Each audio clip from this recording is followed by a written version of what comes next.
Λοιπόν, εδώ είμαστε. Θα συζητάμε όλα τώρα στο διάλειμμα, να τα συζητήσουμε λίγο και δημοσίως όλα αυτά. Θα τα πούμε όλα. Η κυρία Δάμα Μιχαλίδου μαζί μας. Να είστε καλά. Καλημέρα. Πρόσωπος της Δημοκρατίας, βουλευτής της Δημοκρατίας εδώ μαζί μας. Λοιπόν, εκπρόσωπος του Πασόκ, ο κ. Μιχάλης Κατρίνης, βουλευτής του Πασόκ. Γεια σας, Καλημέρα. και το ΜΕΑΚΣΑ. Γεια σας, κύριε Κατρίνη. Δεν ξεχνάμε. Και ο ευρωβουλευτής του ΣΥΡΙΖΑ. Έχουμε και ευρωπαϊκό αέρα, έτσι. Ναι, έχουμε και λίγο. Καλημέρα. Εδώ πέρα ο κ. Σαρβανίδης. Καλώς ήρθατε. Δεν θα σας ρωτήσουμε για σοκομματικά, κύριε Σαρβανίδη. Τελειωμένος, μιλημένα, συμφωνήσαμε. Τα κλείσαμε. Όχι, εμείς τα κλείσαμε. Εμείς τα κλείσαμε. Παραμιλήσαμε λίγο. Το τραβήξαμε πολύ. Ναι, οπότε φτάνει. Ούτε Survivor. Να ξεκινήσουμε τη χθεσινή δημοσκόπηση, κυρία Μιχαηλίδου, που είδαμε εδώ στο Open MRB, η οποία καταγράφει τις τάσεις του κόσμου κτλ. Βλέπουμε ότι η Νέα Δημοκρατία παραμένει με πρώτο κόμμα, αλλά υπάρχει μία δυσαρέσκεια στον κόσμο. Παραδείγματος χάριν, ένα από τα ευρήματα είναι ότι θα πρέπει να αλλάξετε άρδιν πολιτική, όχι να επιταχύνετε. Ένα ποσοστό 69%, αν δεν απατώμε, λέει ότι θα πρέπει να αλλάξετε την τελώς πολιτική. Το λαμβάνετε το μήνυμα αυτό? Βεβαίως το λαμβάνουμε και γι' αυτό προσπαθούμε είτε με μεταρρυθμίσεις οι οποίες αποτυπώνονται στον προϋπολογισμό ή στις δηλώσεις του Πρωθυπουργού, είτε με την καθημερινότητα των πολιτών και πώς αυτήν μπορούμε με πιο αποτελεσματικό, πιο γρήγορο, πιο αποδοτικό τρόπο να την αλλάζουμε έτσι ώστε να είναι πιο εύκολη για τους πολίτες να καταλαβαίνουμε και να αφουγκραζόμαστε τα προβλήματά τους. Το κάνουμε σε βαθμό που είναι η καθημερινότητα πάρα πολύ εύκολη και ανέξοδη για όλους? Όχι, είναι πρόβλημα. Είναι πρόβλημα. Έχουμε ζητήματα και στη χώρα μας και στην Ευρώπη και στο δυτικό κόσμο για την ακρίβεια, για τη δυσκολία της καθημερινότητας. Παρ' όλα αυτά όμως, αυτό που βλέπουμε είναι ότι τουλάχιστον με τις αλλαγές μας, με τις πολιτικές μας, έχουμε δώσει το στίγμα στον κόσμο ότι είμαστε η σταθερή κεντροδεξιά κυβέρνηση την οποία θέλει. Άρα θεωρείτε ότι η συγκατεύθυνση των αλλαγών γίνονται αυτά που πρέπει να γίνονται? Γιατί η δυσαρέσκεια μεγαλώνει σταδιακά, όπως αντιλαμβάνομαι, δηλαδή, ή παραμένει στα ίδια επίπεδα του κόσμου σχετικά με τις εφαρμοσμένες πολιτικές? Είναι δύο τα ευρήματα, όπως σωστά είπατε. Το ένα είναι ότι ο κόσμος μετά από πάνω από 5 χρόνια διακυβέρνησης βλέπει ότι αυτή είναι η κυβέρνηση, ένα σταθερό κόμμα, ένα κεντροδεξιό πολυσυλλεκτικό κόμμα, το οποίο μπορεί συνθέτοντας να βάλει τη χώρα και την έχει βάλει σε μια τροχιά ανάπτυξης. Δηλαδή, βλέπουμε που ήμασταν το 19, βλέπουμε που είμαστε τώρα σε πάρα πολλούς δείκτες και πώς αυτό αποτυπώνεται στην καθημερινότητα. Παράλληλα, όμως, αυτό που λέει ο κόσμος και σωστά κάνει και εμείς έχουμε καθήκον να το διαβάσουμε και να αλλάξουμε την πολιτική μας, είναι ότι εσείς είστε αυτοί που θέλουμε, εσείς είστε οι υπεύθυνοι, αλλά κοιτάξτε να δουλέψετε ακόμα παραπάνω. Στα ποιοτικά στοιχεία, πάντως, στη σύγκριση του κ. Μητσοτάκη με τον κ. Ανδρουλάκη, σε πολλά από τα ποιοτικά στοιχεία αυτά, εννοούμε ας πούμε, και τομείς όπως η ακρίβεια, όπως οι ευπαθείς ομάδες κτλ. Ο κ. Ανδρουλάκης πλησιάζει, δηλαδή κερδίζει μονάδες σε αυτό και χάνει αντιθέτως ο Πρωθυπουργός. Αυτό βέβαια είναι η μάχη της καθημερινότητας, την οποία καμία κυβέρνηση δεν έχει κερδίσει μέχρι τώρα. Ούτε η κυβέρνηση της Δημοκρατίας έχει κερδίσει μέχρι τώρα. Δύο πράγματα. Είναι η μάχη της καθημερινότητας και η φθορά των 5 ετών. Γιατί όποια κυβέρνηση, όσο δυναμικά και αν αναλάβει, όσο δυναμική και αποτελεσματική να είναι η δουλειά της, προφανώς έχει μια φθορά. Αντικειμενική φθορά και υποκειμενική φθορά στα μάτια των πολιτών. Και το δεύτερο είναι κάτι που προσπαθούμε από πρώτη στιγμή και να σας πω και από πρώτο χέρι, 4 χρόνια στις κοινωνικές υποθέσεις και μετά στο Υπουργείο Εργασίας να αλλάξουμε, είναι να αποδείξουμε στον κόσμο ότι το μονοπόλιο της κοινωνικής πολιτικής και της ενσυναίσθησης δεν το έχει ούτε το Πασόκ ούτε ο ΣΥΡΙΖΑ. Το έχει αυτός που θέλει να κάνει πολλή δουλειά. Ναι, δεν πείθει πάρα πολύ αυτό όμως, γιατί ο κ. Ανδρουλάκης κερδίζει μονάδες αυτό. Ας πούμε, ως αξιωματική αντιπολίτευση εννοούμε. Κοιτάξτε, είναι ένα ιστορικό κοινωνικό κεκτημένο, έτσι. Δυστυχώς υπάρχει ένα κεκτημένο το οποίο λέει ότι η δεξιά, η κακιά δεξιά δεν ξέρει από κοινωνική πολιτική. Αυτό μπορώ να σας πω και από τη δουλειά που έχω κάνει η ίδια, είναι ότι όχι μόνο ξέρουμε από κοινωνική πολιτική, αλλά ότι κάθε μέρα προσπαθούμε με διαφορετικές πολιτικές, με μεταρρυθμίσεις, με προσοχή στα παιδιά, με προσοχή στα άτομα με αναπηρία, με προσοχή στους ηλικιωμένους, με προσοχή στη μέση τάξη, στους ανθρώπους που είναι κάτω από το όριο της φτώχειας, αυτό να το βελτιώσουμε. Χρειάζεται να κάνουμε παραπάνω δουλειά? Ναι, χρειάζεται, για να δείξουμε ότι αυτό το κεκτημένο πρέπει να το αναστρέψουμε και πρέπει ο κόσμος να καταλάβει ότι η κοινωνική ευαισθησία είναι αποτέλεσμα δουλειάς και όχι κάποιας ιδεολογίας. Είναι ψυχολογικό το θέμα, λοιπόν. Όπως το λέει ο κ. Άνδρος Γεωργιάδης. Δεν πρέπει να νιώθεις φτωχός. Η Ελλάδα είναι ζάχαρη. Για πολλή δουλειά μίλησα. Για πολλή δουλειά μίλησα, όχι για ψυχολογία. Η κακιά δεξιά λέει δεν είναι. Άρα εσείς είστε έτοιμοι να ρίξετε την κακιά δεξιά? Κύριε Κολοκυθά, εμείς είμαστε έτοιμοι, ακούγοντας τον κόσμο, να είμαστε χρήσιμοι, αποτελεσματικοί στην καθημερινότητα. Γι' αυτό ακριβώς και οι προτάσεις που καταθέτουμε δεν είναι μόνο απότοκο της καθημερινής επαφής και ουσιαστικά διεκδίκησης ρεαλιστικών στόχων και αιτημάτων, είναι ουσιαστικά το πρόπλασμα της επόμενης μέρας αυτό που θέλουμε να φτιάξουμε την προοδευτική διακυβέρνηση. Βλέπω τα στελέχη της Νέας Δημοκρατίας, τα οποία προσπαθούν να μας πείσουν ότι κάνουν το καλύτερο. Οι δημοσκοπήσεις αποτυπώνουν την πραγματικότητα. Στη μάχη της καθημερινότητας, στην ακρίβεια, στη δημόσια υγεία, στα αυτά τα οποία καίνε τους πολίτες. Βλέπουμε ότι υπάρχουν ολοένα και περισσότερα αδιέξοδα και υπάρχει μια κυβέρνηση που αυτάρεσκα θεωρεί ότι μπορεί να διαχειρίζεται την επικοινωνία και την επικαιρότητα όπως νομίζει.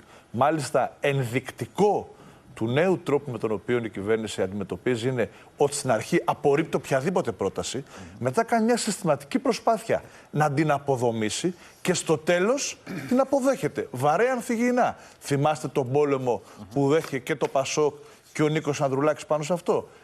Θέματα τραπεζών, όσον αφορά τα υπερκέρδη που είναι προκλητικά. Μόνο που δεν μας είπανε ότι το Πασόκ παίζει την ευστάθεια της χώρας στα ζάρια.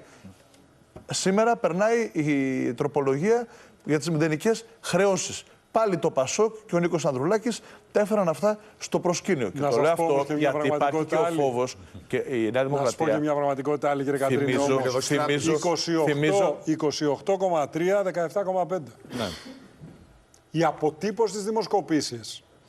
Εγώ δεν λέω, είναι φωτογραφία Κύριε τώρα, Σταθή. δεν ξέρω αν θα γίνει στις εκλογές. Κύριε Σταθή. Αλλά με τα δεδομένα που έχουμε τώρα μιλάμε. Κύριε Σταθή, αυτό δηλαδή, που λέτε, άμα το κρίνουμε με το τελευταίο, άμα το συγκρίνουμε με το τελευταίο εκλογικό αποτέλεσμα, υπάρχει μια Νέα Δημοκρατία η οποία έχει πάρει ταβάνι, είναι πέριξη του 28% και δεν μπορεί να ανακάμψει. Και είναι σαφές γιατί δεν μπορεί να ανακάμψει. Ναι, αλλά είναι 28%. Γιατί όλα αυτά που κάνει. Ναι, και το Πασόκ είναι 17,5%. Όλα αυτά που κάνει, προφανώς οι πολίτες δεν τα αποτιμούν θετικά. Και το Πασόκ, το οποίο σε σχέση με τον Ιούνιο σήμερα έχει μία άνοδο και είναι σε μία ανωδική πορεία. Δεν μπορεί το Πασόκ μέσα σε 3 μήνες, 4-5 να ανατρέψει τους συσχετισμούς των ευρωεκλογών. Γι' αυτό και εμείς πάμε με σοβαρότητα. Άκουσα την κυρία Διαμαντοπούλου να λέει ότι η Νέα Δημοκρατία πέφτει με ασανσέρ και το Πασόκ ανεβαίνει τα σκαλιά.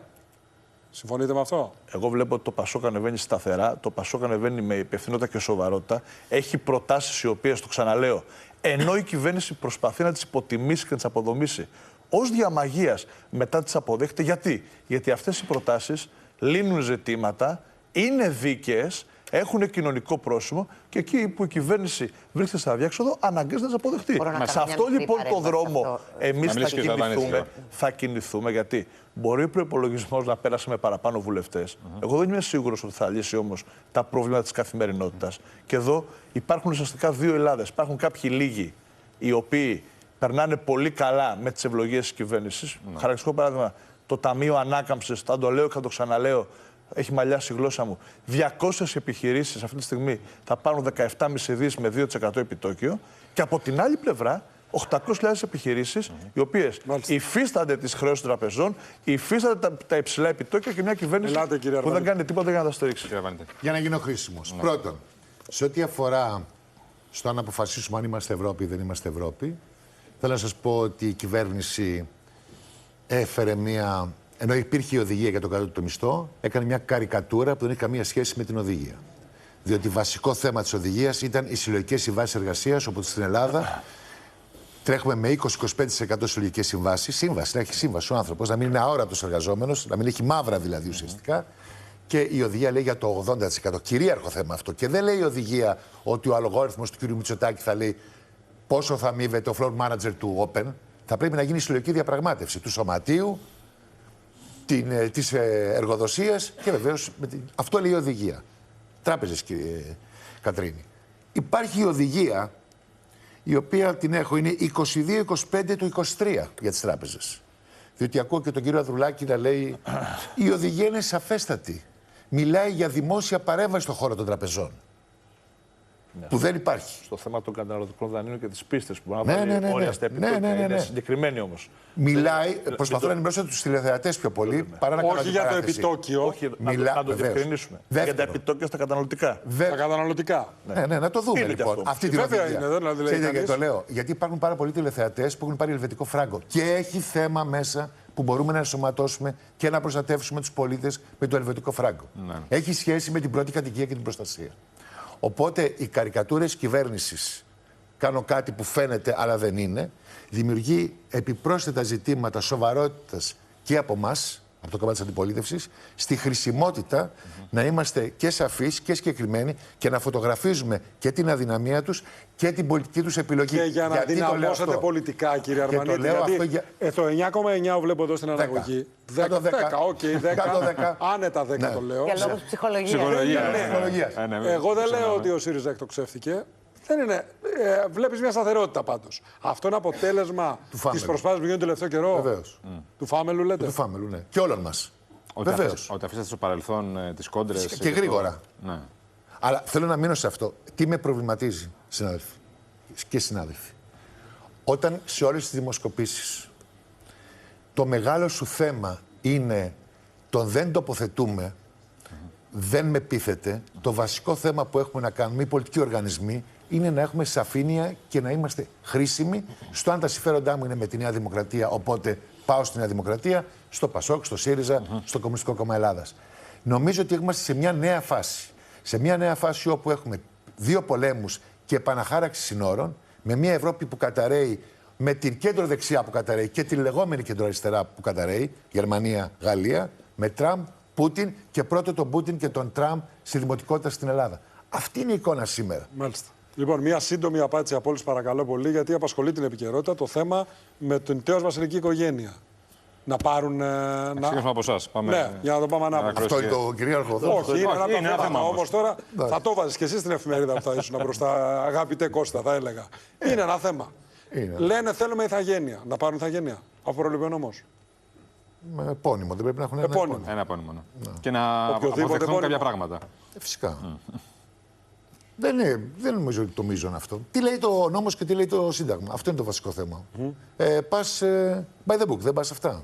Άρα, αν τηρηθεί η διαδικασία, δεν υπάρχει κανένα θέμα. Να τηρηθεί ακριβώς η διαδικασία. Αυτό είναι το θέμα. Τέος είναι.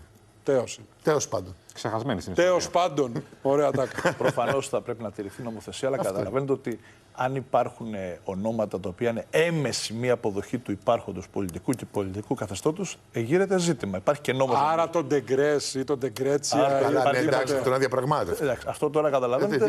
Και νομίζω ότι σε νόμο, αν δεν κάνω λάθος, του 1994 υπάρχει αναφορά στο όνομα του τέος βασιλέως, πώς προσδιορίζεται. Άρα, ό,τι λέει νομοθεσία, αλλά νομίζω δεν πρέπει να ανοίξουμε ζητήματα τα οποία θα παραμείνουν. Άρα όχι Ντεγκρέτσια, Ντεγκρές και τα λοιπά.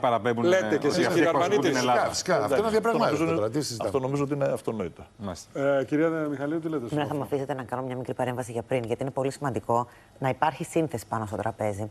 Είπε ο κύριος Κατρίνης και ο κύριος Αρβανίτης, νομίζω, στο ίδιο πλαίσιο, ότι η κυβέρνηση προσανατολίζεται, τελευταία ειδικά, πάνω στις τοποθετήσεις της αντιπολίτευσης. Υπάρχει μια διαφορετική λογική. Ένα πράγμα είναι να καθόμαστε σε ένα τραπέζι ή σε ένα κοινοβούλιο και να λέμε ότι αναγνωρίζουμε κοινώς τα προβλήματά μας, όπου όλο θεωρώ το δημοκρατικό, το κοινοβουλευτικό τόξο αναγνωρίζει ότι υπάρχει στη χώρα μας το πρόβλημα της ακρίβειας. Υπάρχει το πρόβλημα των τραπεζών και των προμηθειών αυτών. Υπάρχει το ζήτημα των βαρέων καθηγενών επαγγελμάτων και της αναγνώρισης αυτών. Άλλο είναι η κοινή αναγνώριση και άλλο είναι ο τρόπος που ο κάθε ένας και η κάθε μία από εμάς θέτει ως τρόπο επίλυσης αυτών. Να σας πω κάτι συγκεκριμένο. Ο τρόπος επίλυσης του τραπεζικού ζητήματος που πρότεινε το ΠΑΣΟΚ, ο πρώτος επίλυσης των ΒΑΕ που πρότεινε το ΠΑΣΟΚ, δεν είχε καμία σχέση με έναν πραγματικό τρόπο επίλυσης του ζητήματος. Είναι η κυβέρνηση ακούει την αντιπολίτευση, γιατί η αντιπολίτευση ακούει την κοινωνία. Ακούμε όλοι τα προβλήματα. Δεν έχουμε άλλο χρόνο, παρακαλώ πολύ. Ανοίξατε. Εδώ η αντιπολίτευση λέει να μην υπάρχει Ντεγκρές, να μην υπάρχει παραπομπή στην Ελλάδα. Ναι. Καλά καταλαβαίνω. Τι λέτε γι' αυτό εσείς? Εμείς λέμε ότι νομίζουμε ότι δεν υπάρχει ζήτημα. Είναι ένα ζήτημα το θέμα της απονομής ή της διεκδίκησης της ηθαγένειας από την τέως βασιλική οικογένεια, το οποίο είναι ήδη ελμένο από την ελληνική νομοθεσία. Υπάρχει πλήρως το ρυθμιστικό πλαίσιο, το οποίο σου λέει πώς κάποιος παίρνει ή ζητά την ηθαγένειά του. Επειδή φλερτάρετε πολύ με τη βασιλική οικογένεια. Όχι, δεν φλερτάρω. Μισό λεπτό. Η ιστορία του τόπου είναι γνωστή σε όλους. Και είναι ιδιαίτερα γνωστή σε ένα κόμμα όπως η Νέα Δημοκρατία με τον Κωνσταντίνο Καραμανλή. Μην ξεχνούμε την προσφορά του Κωνσταντίνου Καραμανλή στο κομμάτι αυτό. Η τέως βασιλική οικογένεια θα ακολουθήσει τον νομικά υπάρχοντα τρόπο. Να επιλέξει έτσι όποιο ώστε επώνυμο να θέλει. διεκδικήσει. Όποιο επώνυμο θέλει. Όπως είπαν και οι συνάδελφοι, το επώνυμο που θα πρέπει να επιλέξει δεν θα έχει σχέση, όπως ο νόμος ορίζει, με τίτλους ευγενίας. Η Ελλάδα, η χώρα μας, η δημοκρατία μας δεν αναγνωρίζει τίτλους Μάλιστα, ευγενίας. μάλιστα. Οπότε όλο αυτό είναι Την καλή